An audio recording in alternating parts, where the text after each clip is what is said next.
जमीन हडपण्यापासून बकरी, शेळ्या, म्हशी यांचे चोरीचे आरोप, वादग्रस्त भाषणं, सरकारी कामात अडथळा निर्माण करणे यासह खोटी कागदपत्र देऊन फसवणूक असे एक नाही, दोन नाही, तीन नाही तर तब्बल 104 गुन्हे ज्यांच्या नावावर आहेत आणि अशा आरोपांखाली अनेकदा तुरुंगाची वारी केलेले आणि आता 23 महिन्यांनी तुरुंगातून बाहेर आलेले समाजवादी पक्षाचे ज्येष्ठ नेते आणि माजी कॅबिनेट मंत्री आझम खान त्यांच्या येण्यानं राजकीय वर्तुळात त्यांच्या पक्ष बदलण्याच्या चर्चांना उधाण आलंय। शिवाय त्यांच्या समर्थकांमध्ये मोठा उत्साह सुद्धा पाहायला मिळतोय। चला तर आजच्या व्हिडिओत मुस्लिमांचे नेते म्हणून ओळखले जाणाऱ्या आझम खान यांच्याविषयी थोडक्यात जाणून घेऊया। नमस्कार, मी रामेश्वरी आणि तुम्ही पाहताय कट टू कट। 75 वर्षीय आझम खान जवळपास 2 वर्षांच्या तुरुंगवासानंतर मंगळवारी सीतापूर जेलमधून बाहेर आलेत।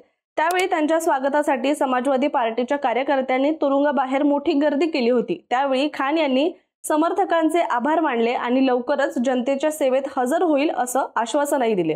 आझम खान यांना त्यांच्यावरील शेवटच्या प्रलंबित खटल्यात जामीन मिळालाय।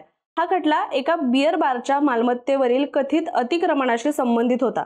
पोलिसांनी शत्रू मालमत्ता कायद्याअंतर्गत त्यांची सुटका थांबवण्याचा प्रयत्न केला होता, परंतु रामपूर न्यायालयानं 20 सप्टेंबर रोजी हा निर्णय रद्द केलाय। आझम खान हे पश्चिम उत्तर प्रदेशातील प्रमुख मुस्लिम नेते आहेत आणि समाजवादी पक्षाचे संस्थापक सदस्य देखील। त्यांनी तब्बल 10 वेळा विधानसभा निवडणूक जिंकली असून लोकसभा निवडणूक जिंकून त्यांनी संसदेमध्ये प्रवेश केला। ज्वलंत भाषणशैली आणि संघटनात्मक कौशल्यामुळे ते पक्षाचे अविभाज्य अंग झालेले आहेत। लखनौ येथील डॉक्टर भीमराव आंबेडकर विद्यापीठातील प्राध्यापक शशिकांत पांडे म्हणतात की आझम खान फॅक्टर अजूनही अस्तित्वात आहे आणि मुस्लिम मतदारांना एकत्र करण्याची त्यांची क्षमता अतुलनीय आहे। त्यांच्या भाषणांनी राजकारण अक्षरशः ढवळून निघायचं आणि मुलायम सिंग यादव आणि अखिलेश यादव यांच्या काळात त्यांचा दबदबा प्रचंड होता। कधी काळी आझम खान हे समाजवादी पक्षाचे फायरब्रँड नेता म्हणून ओळखले जायचे।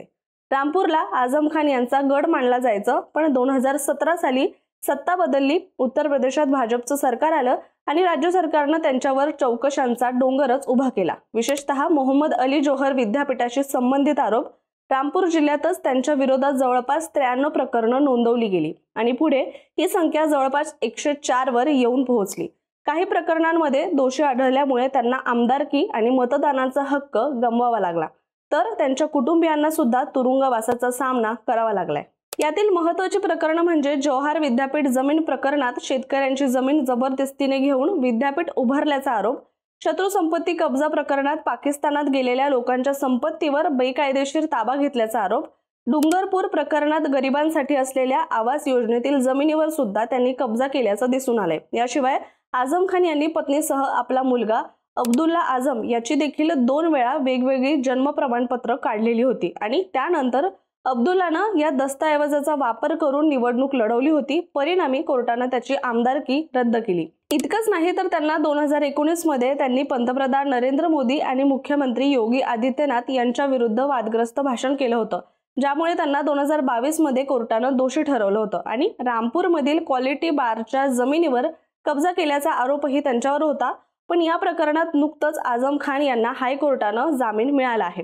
चला तर एकदा त्यांच्या सुरुवातीच्या काळाबद्दलही जाणून घेऊया। आझम खान यांचा जन्म उत्तर प्रदेशच्या रामपूर इथं झालाय। त्यांचं अलीगढ मुस्लिम विद्यापीठातून शिक्षण झालं असून 1974 मध्ये त्यांनी कायद्याची पदवी प्राप्त केली।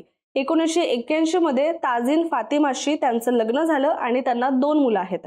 राजकारणात येण्याआधी खान हे वकील सुद्धा होते। त्यानंतर 1980च्या दशकात त्यांनी नवाब कुटुंबाच्या राजकीय वर्चस्वाला आव्हान देण्यासाठी बीडी, कापड कामगार आणि रिक्षा चालकांच्या संघटना स्थापन केल्या, ज्याद्वारे त्यांनी स्थानिक राजकारणात आपली छाप चांगलीच सोडली। त्यांच्या राजकीय प्रवासाची खरी सुरुवात जनता पक्ष सदस्य म्हणून झाली। नंतर ते लोकदल, समाजवादी जनता पक्ष यामध्ये गेले आणि 1993 पासून समाजवादी पक्षात ते सक्रिय सदस्य आहेत।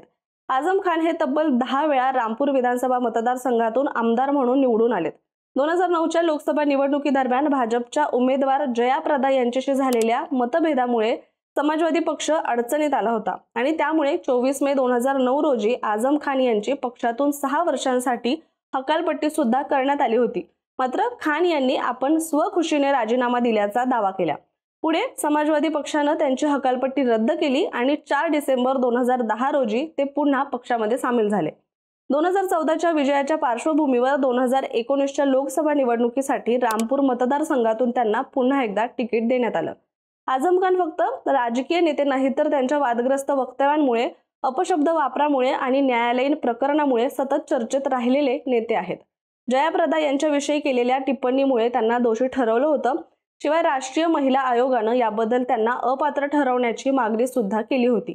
2023 मध्ये आझम खान यांना सरकारी सेवकाला कर्तव्य बजावण्यापासून रोखण्यासाठी गुन्हेगारी बळाचा वापर आणि हिंसाचाराला उत्तेजन दिल्याप्रकरणी न्यायालयानं 2 वर्षांची शिक्षा ठोठावली होती। हा गुन्हा 2008 मधला होता। त्यांच्या मतदारसंघातील सीआरपीएफ छावणीवर हल्ला झाल्यानंतर पोलिसांनी त्यांच्या गाडीची तपासणी करण्याचा प्रयत्न केला, तेव्हा खान यांनी महामार्गावरील वाहतूक अडवली होती।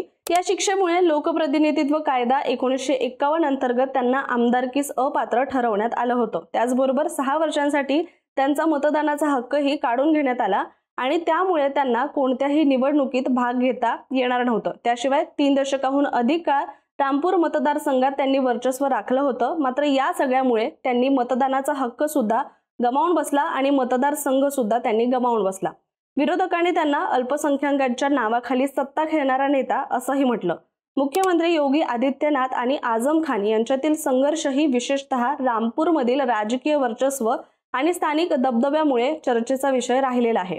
आझम खान यांनी समाजवादी पक्षात महत्त्वाची कामगिरी केली आहे। त्यांनी पक्षाचे तरुण नेते अखिलेश यादव यांच्यासोबत अनेक ठळक प्रकल्प सुद्धा राबवले। मात्र त्यांच्या वादग्रस्त वक्तव्यांमुळे पक्षालाही अनेकदा अडचणींचा सामना करावा लागलाय। 2022 मध्ये रामपूर लोकसभा जागा गमावणे हा त्यांच्यासाठी मोठा धक्का ठरला। आझम खान यांचा महत्त्वाकांक्षी प्रकल्प असलेल्या मौलाना मोहम्मद अली जोहर विद्यापीठाची चौकशी सध्या सुरू आहे आणि त्याची मान्यता रद्द होण्याची शक्यताही व्यक्त केली जाते। या सर्व आव्हानांमुळे त्यांच्या कुटुंबाचं राजकीय स्थान कमकुवत झाल्याचं बोललं गेलं। त्याचा परिणाम असा झाला की रामपूर विधानसभा पोटनिवडणुकीत तब्बल 60% अधिक मुस्लिम मतदार असूनही भाजप उमेदवाराला 34,000हून अधिक मतांनी विजय मिळाला। आता मंगळवारी तुरुंगातून बाहेर पडताच आझम खान यांचा मुलगा अब्दुल्ला आझम आणि अदिब यांनी त्यांचं स्वागत केलं। त्यानंतर 100 वाहनांच्या ताफ्यातून ते रामपूरकडे रवाना झाले, ज्यामुळे त्यांचा अजूनही असलेला प्रभाव स्पष्टपणे जाणवला। दरम्यान आझम खान हे अखिलेश यादव यांची साथ सोडून मायावतींच्या बहुजन समाज पक्षात जाणार अशा चर्चांनाही ऊत आला होता। बसपाचे रसरा मतदारसंघातील आमदार उमाशंकर सिंह यांनी असं म्हटलं होतं की जर आझम खान पक्षात आले तर त्यांचं स्वागत केलं जाईल आणि त्यामुळे पक्ष अधिक मजबूत होईल।